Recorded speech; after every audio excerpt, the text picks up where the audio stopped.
Yo creo que Rafael Correa salvó al Ecuador de una quiebra.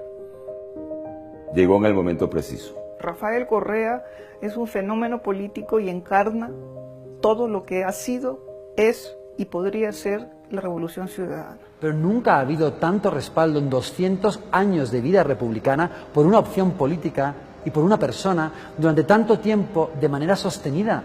Y eso hizo que el pueblo lo amara profundamente y también otros lo odiaran también profundamente. Es un hombre que tiene un pensamiento y tiene un pensamiento flexible, que entiende cómo es el mundo de hoy y que hay que tener valores fuertes. Como un ejemplo del sentido común y de que se pueden hacer las políticas, las cosas de otra manera. Correa es un protagonista central de la construcción de ese milagro ecuatoriano. He's a hero of progressives in Europe.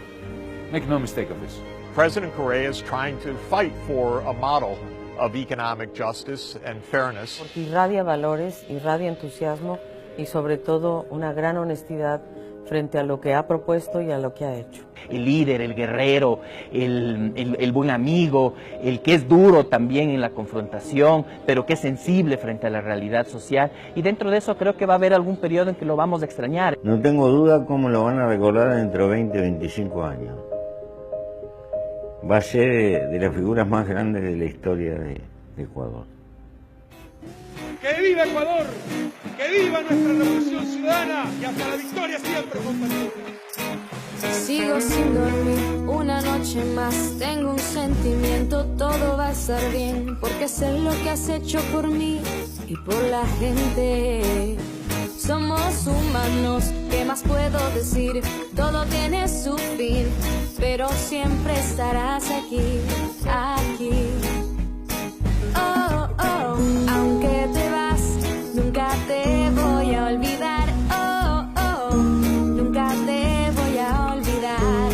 Quisiera que te quedes, nunca te voy a olvidar, porque te voy a necesitar. Si un día estoy abajo, te voy a necesitar. Aquí me vas a encontrar. Te vamos a extrañar. Aunque te vas, nunca te voy a olvidar. Yo llegué en el 2001 al país y encontré un país desmoralizado, descompuesto, desesperanzado.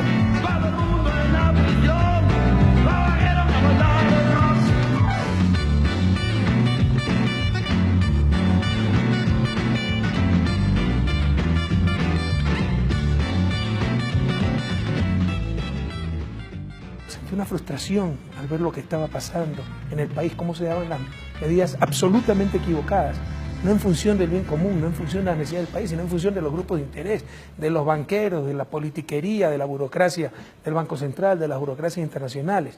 El gobierno jamás va a incautar, jamás va a confiscar las cuentas de nadie. Declarar un feriado bancario por el día de hoy, lunes 8 de marzo de 1999. Que nos devuelvan toda nuestra plata que hemos puesto, sacrificios de nuestro trabajo de 45 años, señor. Yo he trabajado 40 años, yo y 40 mi esposa en los Estados Unidos. Yo no he ganado un perro medio aquí, disculpe la expresión grotesca, pero a uno le obliga a hacer así. Son 80 años de trabajo. Sí, todos mis ahorritos que tenía yo para vivir. Tal vez la palabra que mejor define la situación en que encontré el país es descomposición. Mirando a mi madre, que desde el cielo me bendice, desde este altar de la democracia y frente al fuego de la patria, quiero decirles que prometo cambiar al país o morir en el intento. Ahí va a elevarse el helicóptero, señores. Se va Gutiérrez. Se va Lucio Gutiérrez. Señores, un helicóptero del ejército ecuatoriano le ha sacado del Palacio de Carondelet. Fíjese el gobierno de Lucio Gutiérrez. Llegó al poder con un discurso de izquierda. Y el centro de su programa político económico fue un tratado de libre comercio con Estados Unidos que nunca lo propuso en campaña. Entonces esa era la norma en la acción política del Ecuador. Para ganar elecciones se decía cualquier cosa. y creían que después tenían patente corso para hacer lo que les diera la gana. Cuando en democracia lo que se hace es presentar una propuesta, un programa de gobierno al mandante, y el mandante lo aprueba y lo ordena en las urnas, y eso es lo que hay que hacer. No es que se elige un nombre, una cara bonita, se elige un programa de gobierno. Las elecciones se acercan y hay algo en mi alma que vuelve a vibrar. Con el caso de Rafael Correa hubo un clic especial. Esa diferencia entre una propuesta que te abría los ojos de ver lo que podía hacer la patria y lo que había sido el pasado. Y creo que fue suficientemente claro el camino como para creer que sí podíamos ganar. Vimos que había una luz de esperanza, no solo para nosotros, que quizás, como te digo, eran los que siempre terminábamos de alguna manera a flote, sino para los que nunca tuvieron oportunidad. Rafael Correa, la patria vuelve. Cuando ganamos las elecciones, al día siguiente estábamos preparando el comienzo del gobierno del 15 de enero, al día siguiente. ¿Y qué dijo Rafael? A ver, hagamos la lista de todo lo que hemos ofrecido, de todas las reuniones, sáquenme los videos, todo. ¿Qué dijimos? Donde los legisladores respondan a la ciudadanía, no a sus partidos, que, insisto, no representan absolutamente a nadie. Por eso creemos necesaria esa revolución constitucional, la Asamblea Nacional Constituyente, pero repito, de ninguna manera es suficiente. Le queda mucho camino por andar, pero aunque sea, ya marcamos el rumbo. El presidente nunca ofreció demagógicamente, cumplimos la palabra. Rafael Correa llegó a un país en el cual había gran inestabilidad y trajo un proyecto. Y ese proyecto de país lo llevó adelante, y lo llevó adelante de la mejor manera que se puede hacer, que es a través de una asamblea constituyente, donde él creó justamente su proyecto de revolución ciudadana y donde planteó, yo creo, una mirada de mediano y largo plazo para el Ecuador, que ha sido sumamente, yo diría, esperanzador, no solamente para el Ecuador, para la región en su conjunto y para el mundo entero. Et donc nous avons emprunté à la doctrine équatorienne le concept de révolution citoyenne. On peut dire mais ce n'est qu'un adjectif, non, c'est beaucoup plus qu'un adjectif. C'est l'idée que l'acteur de l'histoire, c'est le citoyen, c'est-à-dire l'individu qui s'arrache à ses propres déterminations, à ses propres intérêts particuliers pour penser l'intérêt général. C'est ce qui fait qu'il est citoyen. Il y a donc, dans citoyen, il y a l'idée de pouvoir et l'idée d'intérêt général. Voilà. Donc le nouvel acteur historique et politique de la révolution au XXIe siècle, c'est le citoyen. De la même manière, la question de la constituante, qui a joué un rôle absolument central dans la stratégie de Rafael Correa, nous a fait réfléchir parce qu'il a été plus loin que d'autres. C'est-à-dire qu'il a opposé l'idée de constituante à l'idée de reconduction automatique des institutions existantes, n'est-ce pas, puisqu'il se présente aux élections en disant si je suis élu, tout le monde s'en va et on fait une constituante. Hein. Donc personne dans l'univers entier n'a jamais fait une chose pareille, ça n'existe pas. Primeramente yo me llamo Luis Salinas, yo tengo 70 años de edad. Todos los que vivimos en este sector siempre hemos estado extrañando bastante a raíz que ya digamos dejó de andar el tren por aquí. En las escuelas también en la historia nos enseñábamos a nosotros quién fue el gestor, digamos, del ferrocarril, Eloy Alfaro. La inteligencia de él le permitió, digamos, a que haga esta gran obra.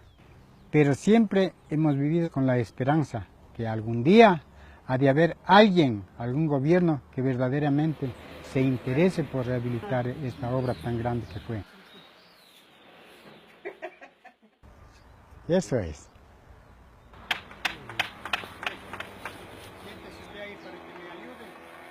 Y ahorita viene el tren.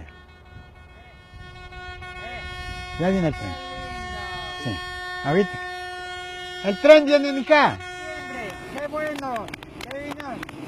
¡Por fin! Otras personas que mañana vengan, tengan así mismo el mismo sentimiento y la misma preocupación, para que no haya esta distinción de pobres y de ricos, ni medianos, que todos seamos unidos. El socialismo del siglo XXI se puede resumir en justicia, justicia en todas las dimensiones, justicia social, justicia de género, justicia étnica, ¿no? Y justicia generacional. Y eso es lo que más necesita el mundo, creo yo. Pero sobre todo América Latina, la región más desigual del planeta. Yo no veo otro camino para América Latina. El neoliberalismo, el sálvese quien pueda, la libertad de los neoliberales, que es la no intervención. Cuando usted tiene gente acá, con todas las oportunidades, todas las capacidades de gente que nunca tuvo nada, eso es masacre. Para el socialismo del siglo XXI, la verdadera libertad es la no dominación. Y luchamos para eso, para que nadie sea dominado, para que todo el mundo goce de la verdadera y plena libertad. El día jueves se pagaron los últimos 9 millones que le demos al Fondo Monetario Internacional y no queremos saber más de esa burocracia internacional. Y sobre el Banco Mundial, no estamos endeudándonos más con el Banco Mundial. Nuestra idea es ir disminuyendo el nivel de endeudamiento para dejar de depender de esa institución que también creemos que ha sido nefasta para el país, no solo eso. De no darnos explicaciones satisfactorias, repito lo que dije en campaña. Ahora dirán que por el triunfo que estoy diciendo esto. Cojan las grabaciones de campaña, repito, expulsaremos al representante del Banco Mundial del país porque nosotros no vamos a aceptar chantajes de nadie. First of all, Washington doesn't like anything that's happening in South America for very good reasons. South America has changed. There isn't a single military base left, U.S. military base. In fact, I think the last one was Manta in Ecuador. And Correa made a great statement, I thought. He said, you recall, he said, you can keep the military base in Ecuador if we get a military base in Florida. No hay ningún problema en tener una base norteamericana en Ecuador. Perfecto. Podemos dar permiso para que instalen esa base siempre y cuando nos den permiso para instalar una base militar ecuatoriana en Miami. Si no hay ningún problema, van a aceptar. Well, the fact that those views like that are being expressed and to some extent implemented is very significant. It's a major change in international affairs. Major change. Ese es el cuadro de hoy. En un vaivén de la historia que va y viene entre fuerzas conservadoras y fuerzas que luchan por la equidad. Es una respuesta a eso que intenta dar la Revolución Ciudadana de Ecuador. ¿Cómo sintió este cambio de relaciones de poder? Eso ha sido un proceso, no es que fue de golpe. Un punto crucial fue la Asamblea Constituyente, las cosas que se derivaron de ellas, muchas leyes también. Por ejemplo, en la Constitución había artículos sumamente importantes. Con la experiencia trágica que habíamos tenido años antes, esta unión nefasta entre poder político, poder financiero, poder mediático, entonces se prohibió que el sector financiero tuviera medios de comunicación. Ese es un golpe fundamental, histórico, para romper la estructura de poderes en América Latina y particularmente en Ecuador. Usted me da una cosa, profesor, córteme esa entrevista, por favor. Usted, a ver, señor, no va a hablar, me entiende. Señor, usted se calla. Lo que hacían los emporios económicos eran, hacían el emporio, Fidelegas, Banco del Pichincha, Luis Isaías, Filambanco, y luego quería medios de comunicación, para informar, no, para defender el emporio. Cuando yo llegué al gobierno, de los 6 o 7 canales nacionales, que habían 5 al menos estaban directamente relacionados con la banca. El gobierno es un gobierno del corte fascistoide. No lo consideran muy democrático, sino más bien autoritario. La intervención del Estado es necesaria, fundamental, porque si no hay un actor fuerte que pueda mediar entre la élite y la ciudadanía, o las mayorías y las minorías, no hay forma de lograr la redistribución. Lo que va a haber es una perpetuación, y lo vemos en lo que ha sido la historia del Ecuador y de otros muchos países de América Latina en los últimos 200 años. Son las élites quienes mandan y son las élites las que reafirman el modelo colonial heredado de los españoles y las desigualdades. Ver un presidente que es un profesional, un profesor de economía, que da una conferencia de hora y media, que responde a las preguntas que están haciendo los estudiantes, que cuando va a un medio de comunicación con una de las periodistas más incisivas de este país, con Ana Pastor, no tiene ningún problema en responder a todas las preguntas, dices, bueno, es que allí digamos que la gente que asume responsabilidades políticas tiene la capacitación y la preparación para dar la cara, para responder, para explicar lo que está haciendo. ¿Cómo entiende que el New York Times, el editorial, después usted es verdad dijo que le habían entrevistado, un editorial durísimo, habla de liderar una despiadada campaña contra la libertad de expresión? Pregúntale al New York Times si sabe dónde queda Ecuador. Bueno, yo creo que en el New York Times presidentes saben dónde queda Ecuador. Yo creo que algunos no saben ni siquiera dónde queda Ecuador. Quizá no, pero no, entiendo que quien ha escrito ese editorial... Déjeme que le termine. Es que me permite ponerle... sí, pero déjeme que le termine la pregunta. El editorial del New York Times... en este oficio es responderle a la gente, no a los medios de comunicación. Ustedes se creen propietarios de la opinión pública. No, ustedes son propietarios de opinión publicada. La opinión pública es la de nuestros pueblos y a ellos hay que contestarle. Decían, el mejor Estado es el que no se hace presente. ¡Que se suba! Que aquí no van a burlarse de nosotros, mi hermano. El Estado ausente.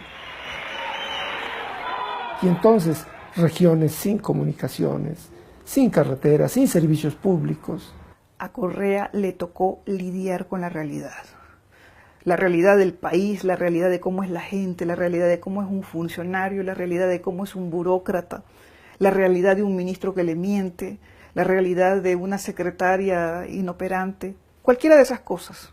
¿Por qué? Porque los obligaba a trabajar. Yo no creo, no comparto contigo que la preparación es buena, yo no creo que es buena. Yo veo mucha indisciplina, mucha improvisación. Ese es el legado del presidente Correa, un Ecuador de capacidades.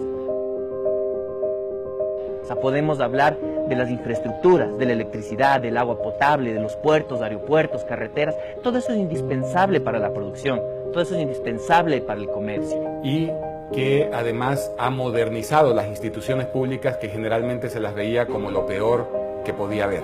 El gasto público es lo que necesitamos para sacar a la gente de la pobreza, para empezar a hacer una redistribución de la riqueza y disminuir la desigualdad. Esto generó procesos económicos y sociales en nuestros pueblos de mucha movilidad social ascendente, mejoras en las condiciones de vida, participación ciudadana en servicios a los cuales no tenían acceso, de cultura, de educación, de salud. Hemos visto cómo en los últimos años los números de Ecuador nos dicen que hay mucha más recaudación de impuestos, hay mucha más inversión social y en infraestructuras y por tanto hay una reducción de la pobreza significativa en el país y ese es un gran logro que creo que tenemos que destacar como organización. Yo creo que jamás como ahora el ciudadano ha sentido tan cerca al Estado.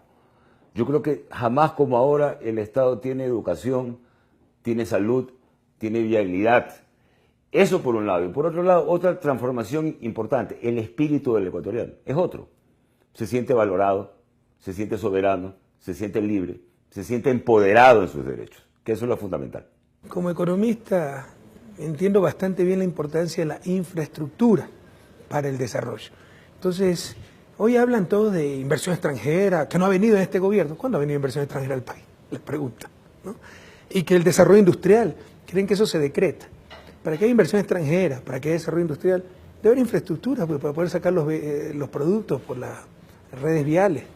Debe haber energía para poder trabajar. Entonces, es lo que llamamos las condiciones habilitantes. Eso se tenía que crear.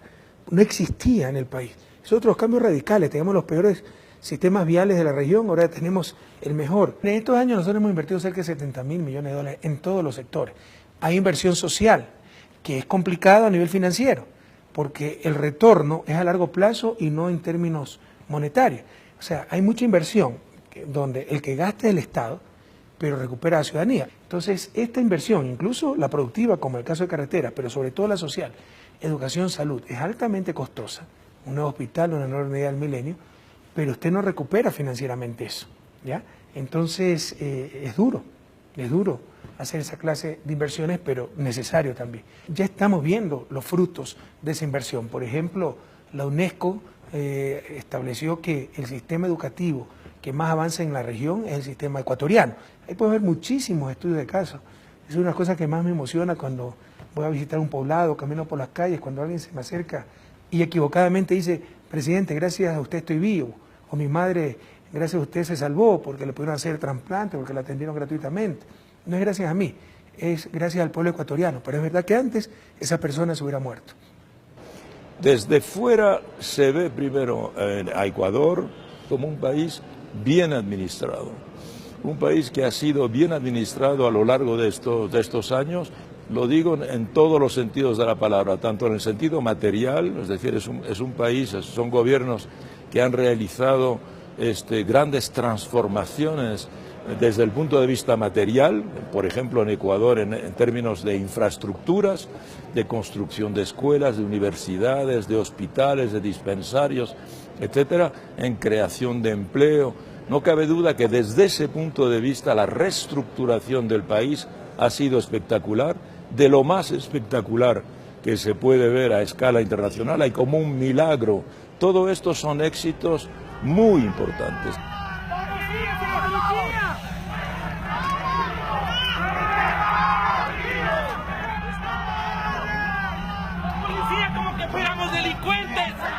Bueno, el 30 de septiembre del 2010 para mí marcó una fecha demasiado cruel, demasiado dura. Para mí empezó el momento que me enteré por medio de la televisión que el señor presidente estaba impedido de salir del regimiento Quito. Yo inmediatamente pensé y actué. Este es un día donde un grupo de policías traiciona su razón de ser institucional. Están para defender la vida de los ciudadanos, no para atentar contra la democracia, no para atentar contra la vida del presidente, no para secuestrar al presidente, sobre pretexto de problemas salariales o que perdían condecoraciones, lo cual era simplemente una pantalla y un pretexto, porque nadie le dispara al presidente de la República o lo secuestra demandando condecoraciones. Yo creo que ahí se le cayeron la máscara a muchos que fungían de demócratas, que decían que querían rescatar de la dictadura de la Revolución Ciudadana al país y que necesitábamos democratizarlo todo. Sentir la agresividad de esos policías sublevados, con sus armas, con sus bombas lacrimógenas, con sus piedras, el presidente encerrado. Francamente quisieron derrocarle y no derrocarle, hasta atentaron contra su vida. Entonces, ahí está clarito que los poderes, pues, siempre son fuertes. Y nosotros, los ciudadanos, también defendemos lo mismo. Estamos alzando las manos, decimos paz, no queremos agresión. Queremos nuestro presidente. Es elegido democráticamente. Respaldando a la democracia y al país. Nunca hemos tenido un cambio y lo tenemos ahora. Por eso estamos aquí, padres de familia, discapacitados, trabajadores y hombres honestos de bien para nuestra paz. Cuando se subleva parte de la policía, la oposición lo que hace es sacar a las calles a los ciudadanos. Va a tomarse los medios públicos, se toman la Asamblea Nacional, se toman el aeropuerto, se toman carreteras. Entonces, claramente se trataba de un proceso de desestabilización. Lo que no esperaban es que si ellos sacaron 1000, iban a salir 100.000 a las calles espontáneamente a defender la democracia y al gobierno de la Revolución Ciudadana. No se encuentra un Correa todos los días. Trató de repartir con sentido de justicia social, acordándose de gente que siempre ha estado muy postergada y muy olvidada, pero de ninguna manera paralizó la economía. No le puso un bozal a los capitalistas para que no trabajaran ni nada por el estilo. A lo sumo apretó en lo fiscal para que repartieran un poco mejor. Eso es solidaridad con los débiles. La inversión pública en Ecuador fue uno de los pocos países de Sudamérica que apuntaló la inversión pública, casi la hizo crecer un 40%. Y logró sustituir elementos muy claves. Por ejemplo, logró la construcción de estas hidroeléctricas que hoy por hoy empiezan a reemplazar de forma muy importante la importación de hidrocarburos. It's quite impressive what's happened with the country over a very short period of time. Develop such economic growth as the country has done over, the last decade. Impressive for any economy. My company is MAC Energy Advisors, and we develop and invest in wind, solar, and small hydro projects. In Europe, Africa, we're exploring some possibilities in Latin America, so we understand that Ecuador has, significantly increased their development in that space, and so we decided to come. From 4,000 megawatt to 8,000 megawatt within just 2 years, there's a huge energy potential, quite big.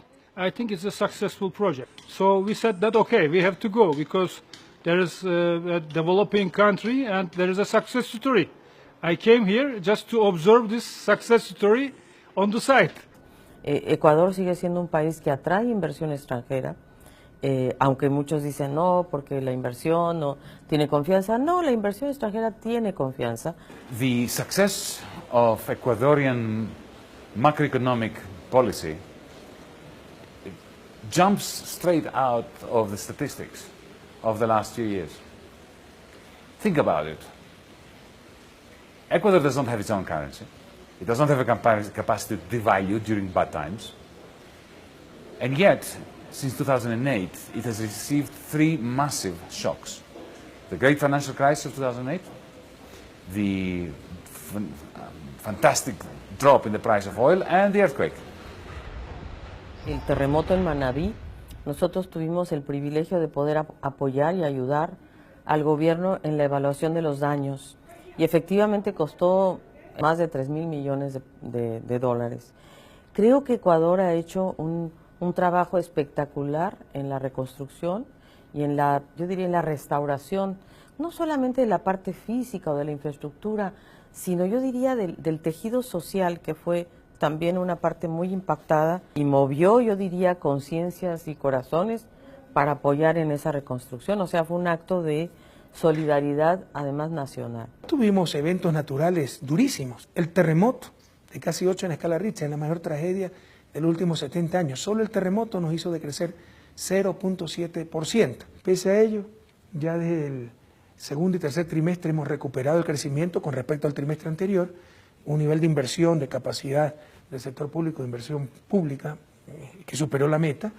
Entonces vamos a crecer con respecto al trimestre anterior e interanualmente. En otras palabras, hemos superado la recesión, la economía está creciendo, está estabilizada la economía, depósitos aumentando, créditos aumentando, superávit en sector externo que hay que cuidar, hay que darle suma importancia en un sistema dolarizado, eso puede hacer colapsar la dolarización, y hemos superado bastante bien la tormenta perfecta. Por supuesto, algunos esperan que la superemos sin siquiera mojarnos. Eso es imposible. No, usted tiene que solucionar los problemas sin moneda nacional, sin salvaguardia, sin financiamiento, sin nada. Entonces, eso es pura demagogia. La hemos superado con el mínimo costo y en tiempo récord. Hubo crisis, no lo podemos negar. La parte más triste es cuando tienes que reducir parte del personal, porque las cuestiones de compra empezaron a complicarse también por la misma situación del país. Se desplomó el precio del petróleo, países alrededor devalúan su moneda, nos restan competitividad, pero es aquí en estos momentos donde la unidad de cada uno de los ecuatorianos es la que va a fortalecer y va a sostener una economía. La gente de clase media lo ha sostenido y tenemos historia y tenemos memoria. Ahí está el caso cuando se dolarizaron el país. Muchos multimillonarios sacaron su dinero de este país, mientras que la gente de clase media fue a trabajar con migrantes a inyectar dólares y divisas a la economía que entraron directamente. Entonces siempre la clase media ha sido una clase solidaria y congratulada con su propio país. ¿Por qué? Porque se trata de tu familia, se trata de tu hijo, se trata de tu mujer, se trata de tus hermanos, se trata de tu madre. Y eso no lo puedes abandonar. El que niegue los avances económicos ya es ciego del alma. La economía se ha duplicado en estos 10 años, sin tener moneda nacional. Los economistas profesionales entendemos lo que es. Si es tan buena idea no tener moneda nacional y adoptar una moneda extranjera, ¿por qué el resto de América Latina no lo ha hecho? Sencillamente porque es un instrumento fundamental, peor para países en vías de desarrollo tan vulnerables a lo que llamamos los economistas choques externos. Entonces, sin tener moneda nacional, haber tenido las tasas de crecimiento que ha tenido el Ecuador en estos 10 años, donde se ha duplicado el tamaño de la economía. Yo recibí una economía de menos de 50.000 millones de dólares y hoy esa economía es cerca de 100.000 millones de dólares. Lo que ven, lo que palpa, lo que tacta es lo que tiene el impacto directo. Ves carreteras en muy buen estado, ¿sí? Ves puertos, ves aeropuertos, ves centros de salud, ves unidades del milenio. O sea, ves bienestar, un bienestar de forma global. Nosotros hemos invertido cerca de 70.000 millones de dólares en todos los sectores. Hay inversión social, que es complicado a nivel financiero, porque el retorno es a largo plazo y no en términos monetarios. Entonces, esta inversión, incluso la productiva, como el caso de carreteras, pero sobre todo la social, educación, salud, es altamente costosa. Un nuevo hospital, una nueva unidad del milenio, pero usted no recupera financieramente eso, ¿ya? Entonces, es duro hacer esa clase de inversiones, pero necesario también. We have to have the moral authority, the moral direction to say those are problems that need solving. President Correa is trying to fight for a model of economic justice and fairness, and this is hard work, we know. But nonetheless, that decade still turned out much better than the prior 25 years in terms of growth, poverty reduction, inequality, any social or economic measure you want to use. It was much more successful. Yo vi en Correa personalmente una persona que gusta del estudio, que estudió, que supo estudiar para la transformación social. Uno sabe que no derivará ingresos de lo que uno estudió, sino que el fruto de ese estudio es la transformación de la realidad. Oh, Rafael Correa is a hero of progressives in Europe. Make no mistake of this. And the reason is not because he managed to climb on a horse and start a revolution Bolivar style. The reason is maybe more profound than that. That he came to power at a juncture of Ecuador's history after many years of political crisis, of economic crisis, of effectively a failed state, and he proved that it is possible to redistribute income, to enact progressive policies while stabilizing the macroeconomy and making it grow. This is a major contribution to the progressives of the world, and it is a major antidote to the toxic dogma of TINA, of the theory that there is no alternative to the neoliberal order.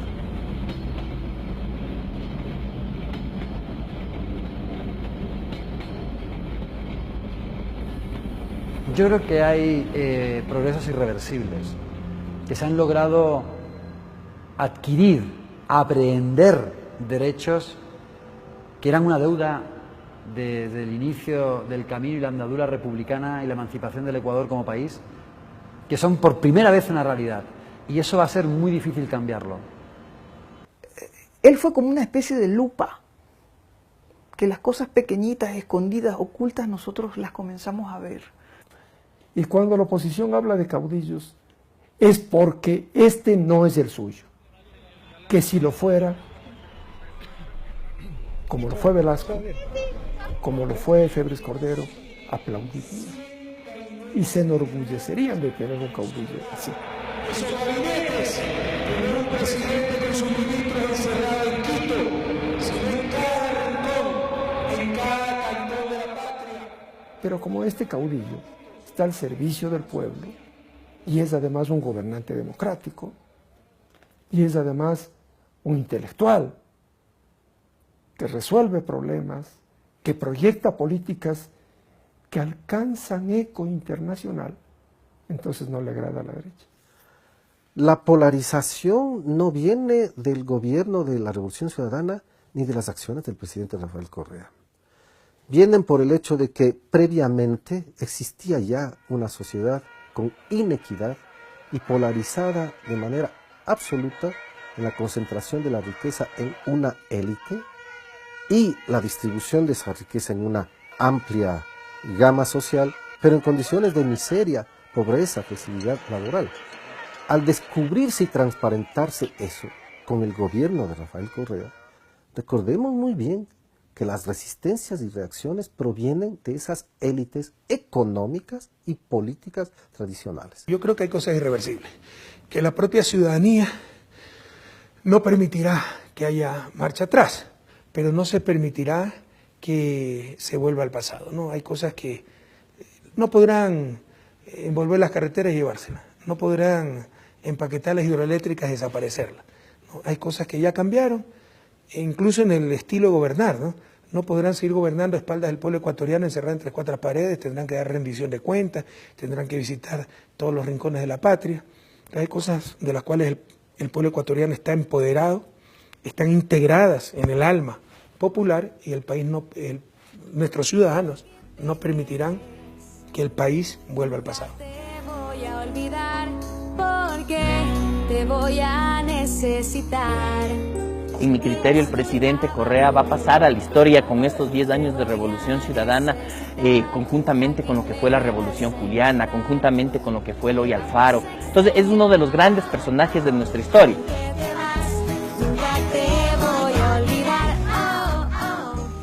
Nosotros lo admiramos, nos parece que enfrentó problemas muy delicados desde el punto de vista económico. Creo que le trajo al país una década de estabilidad, lo cual yo creo que en el tiempo va a ser muy valorado. Lo van a extrañar incluso sus adversarios políticos porque se fijaron como una obsesión, una compulsión obsesiva respecto de este personaje. Correa es uno de los líderes que supo trabajar y construir conjuntamente con el resto de los países latinoamericanos.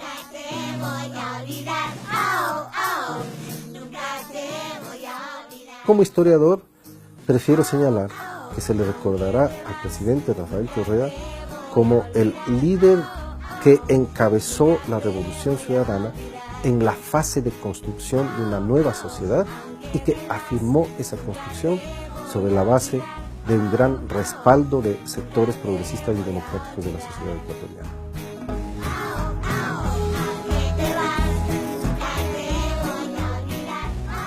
Yo no hablaría necesariamente de un recuerdo. Yo creo que vamos a tener Rafael Correa para largo. Es mi opinión muy personal. Yo creo que Rafael Correa muy difícilmente, y no porque él quiera o no quiera, se va a desvincular de este proceso. Y serán los próximos gobiernos, los próximos periodos, los que tendrán que ya ir puliendo y ir engrandando esta nueva sociedad que se está creando. Pero precisamos varios Correas. Por eso, en este momento de despedida, yo supongo que Correa hace un repliegue para juntar fuerza y seguir luchando. Porque por el temperamento de él no puede ser otra cosa. Está predestinado. Aunque te vas, nunca te voy a olvidar. Oh, oh, nunca te voy a olvidar. Oh, oh, aunque te vas, nunca te voy a olvidar. Para finalizar, ¿qué es lo primero que quiere hacer usted cuando deje Canadá? Dormir. Luego leer. Y si puedo, dar clases. ¿Ok? Oh, nunca te voy a olvidar. Oh, oh, aunque te vas, nunca te voy a olvidar. Oh, oh, nunca te voy a olvidar. Oh, oh, aunque te vas, nunca te voy a olvidar. Yo solo estoy de paso. El poder es de ustedes. Pueblo digno que se ha hecho merecedor a días mejores.